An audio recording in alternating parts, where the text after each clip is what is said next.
Hello, everyone. This is Tim from Cleveland Baseball Fan 879, and this is another edition of Tim's Tribe Time, recapping game number 129 of the 2007 Cleveland Indians Stratomatic Mostly Advanced Replay. This final game of a three-game series against the Royals, with the Indians coming into the game at 60 and 68, and the Royals at 57 and 71. It was Fausto Carmona against Gil Meche, and well, this ended up being a pitcher's duel. But the Indians got out early with 2 outs and nobody on. Travis Hafner hits his 21st home run of the season, got the Indians out to a 1-0 lead. And both pitchers would throw up goose eggs until the 6th inning, when, leading off the top of the 6th, Casey Blake stepped up and he smacked his 14th homer of the year and RBI number 58, and gave the Indians a 2-0 lead. That would be Carmona would then get into trouble in the bottom of the 7th.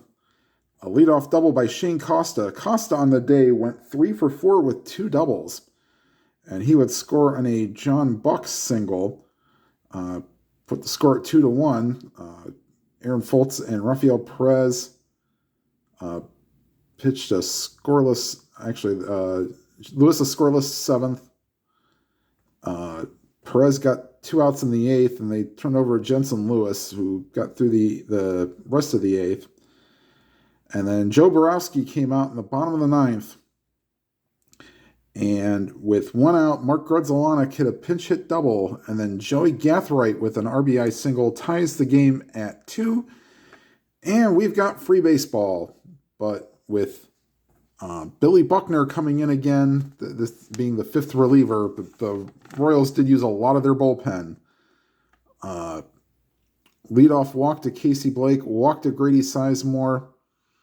Drupal Cabrera tried to bunt, but Casey Blake was thrown out at first.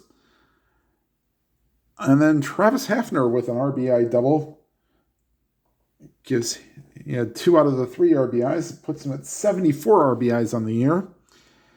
Gave the Indians a 2-1 lead, and then Borowski came back out in the bottom of the 9th. And since he can't get a save and a win, he will get credit for the win, as he struck out 2 out of the 3 batters. Emil Brown was stranded at first after Tony Pena Jr. came in as a pinch hitter, lined out to Johnny Peralta. And that'll end your game. The Indians finished the series with a 61 and 68 record, and the Royals will finish at 57 and 72. And I'll take a quick timeout, and I'll pause the video, and we'll roll for hyperfast scoring for. I think I'll stick with the Tigers just for this game because they're playing the Yankees. But coming back, I don't think I'll play many of the Tigers games because it's not close anymore. But we'll play the Tigers, the Twins, the Red Sox, and the Blue Jays. We'll roll those games. And once again, if you'd like to have your team rolled on hyperfast scoring, just leave a comment, and I'll be happy to do it. All right, be right back in just a second. All right, we'll start with the Detroit Tigers, who are finishing up a series against the New York Yankees. Phil Hughes against Jair Jurgens. And the Tigers will need a 3-5-2 or lower to try to keep pace with the Twins and Indians. And a 5-3-1, remember reading this in red, blue, and green style, or green fashion, will not do it, and we're going to not play any more of the Tigers games unless they are playing somebody else that's relevant. All right, now we'll move to the Minnesota game. Minnesota finishing up a series against Baltimore.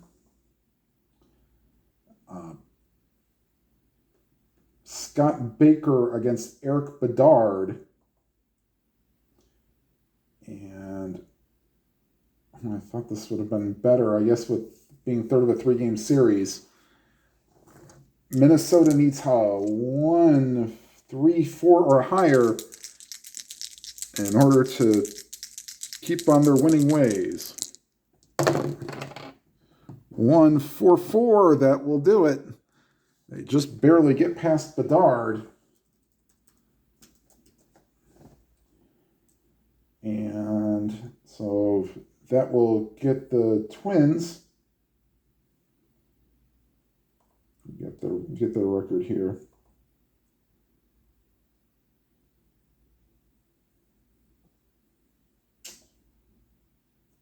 So the Twins will be at 65 and 64.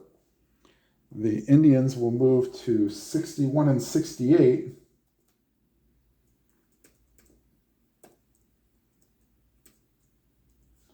Once again, keeping that 4-game lead. And the Tigers will fall to 59 and 70. Royals will fall to 57 and 72.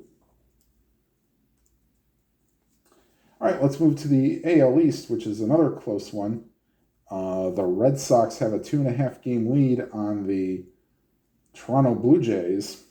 It's one of our closer races. In fact, and followed that up by the 4-game lead that the Mariners have over the Oakland A's. All right, the Red Sox this game will face the Chicago White Sox. Julian Tavares against Javier Vasquez. And Boston will have to get a 1, 2, 3 or higher. Oh, and with a 6, they will take care of that very easily. 6-1-1. And this game wasn't even close in real life either. It was 11-1. Now, for the Toronto Blue Jays, a little bit more difficult.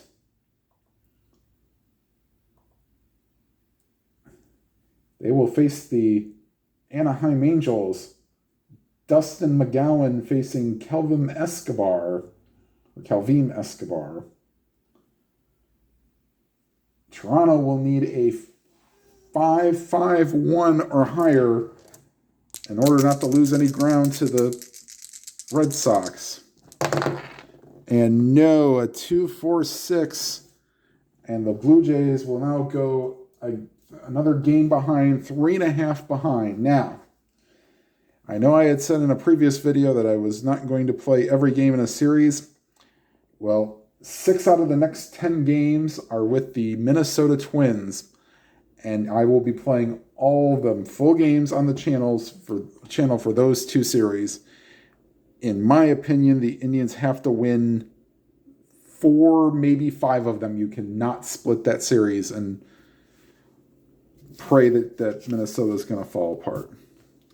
All right, everybody, thank you for watching. Like, comment, and subscribe. Let me give you a preview of the next game of that series. Just a second here.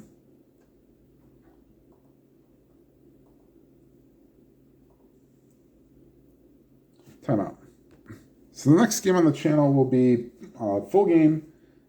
Carlos Silva against Paul Bird. And if you're looking forward to any other series, actually the Yankees in Detroit will play another game. Yeah, let's see who's up for Boston next. Boston will have a series against the Yankees, so that should be pretty competitive. Meanwhile, Toronto will face the Oakland A's again. So, all right, everybody, thank you for watching. Like, comment, and subscribe. If you have not already subscribed, please hit the subscribe button, hit the bell icon. You'll be notified of any new videos. And whatever games you are playing, please enjoy them to your fullest. Have a good night, everybody.